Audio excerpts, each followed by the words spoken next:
This is Boksburg East Station, or what used to be Boksburg East Station.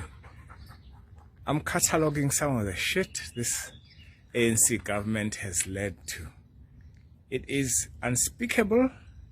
It is criminal.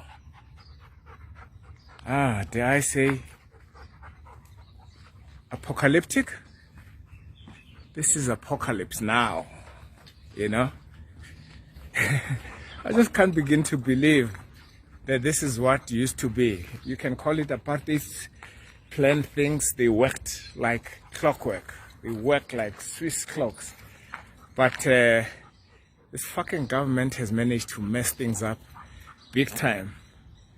No one has really been able to mess up like the ANC. They are good at destruction. They can't build a single thing. They can't even do potty chambers for school children. They are fucking useless.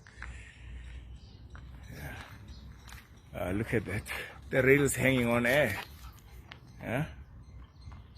And there's people out there, whether they are continuing the kind of gutting of this place, I don't know. But this is emblematic of South Africa. We are doomed. That's what it is.